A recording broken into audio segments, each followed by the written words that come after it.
के लिए बहुत आपने अपने वर्करों के लिए बहुत ज़बरदस्त काम किया, ऐसा मैंने सुना है।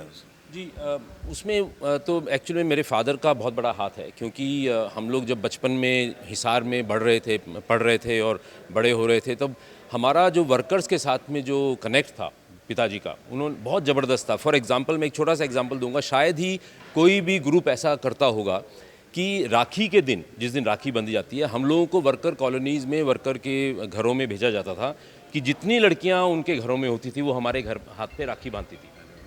हर घर पे हर घर में हम लोग वर्कर के घर में जाते थे और हमारे हाथ में राखी बांधी जाती थी लड़कियों से। तो वो हमारी बहनें थी। तो ऐसा हमारा इतना ज़बरदस्त तो इसलिए शुरू से हम लोगों ने अपने जो वर्कर्स हैं उनके लिए कॉलोनीज़ बनाई, घर बनाए और 100% हमारे जितने एम्प्लॉयज़ होते हैं वो हमारे साथ में हमारी टाउनशिप्स में रहते हैं। आज मुंबई में आप ये जो स्लम्स का जो प्रॉब्लम देख रहे हैं, ये क्यों हुआ? उसका कारण ये है कि जितने मिल वर्कर थे, मिल ओनर्स थे, उन्होंने कभी अपने वर्कर्स के लिए जो अंग्रेज़ों ने चॉल्स बनाए थे उसके बाद उन्होंने नहीं बनाए। तो मिल की दीवार के बाहर ही वो झुग्गी बन जाती थी और वहीं पर वो वर्कर रहता था और सुबह अपना दहाड़ी करने मिल के अंदर जाता था और वो आ जाता था।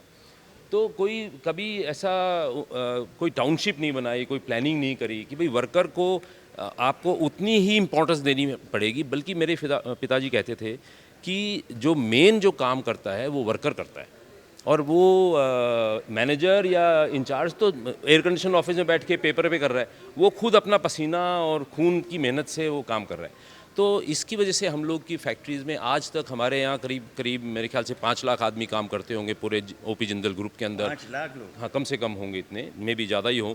तो कोई आज तक कभी भी एक दिन का भी कोई लेबर ट्रबल, कोई लेबर स्ट्राइक, कोई एक दिन का भी हमने कोई काम का कभी हर्जा हुआ हो या उसकी हमारे यहाँ कोई इंडस्ट्रियल रिलेशंस का कोई डिपार्टमेंट ही नहीं है कि हमको कोई इंडस्ट्रियल, क्योंकि हम खुद अपने आप को इंडस्ट्रियल रिलेशंस के मैनेजर मानते हैं।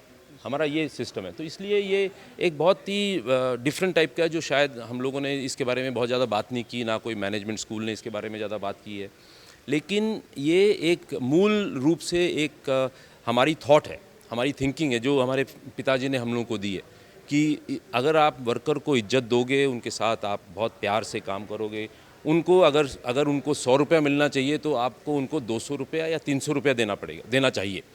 इससे पहले कि वो मांगे आप उनको देना चाहिए।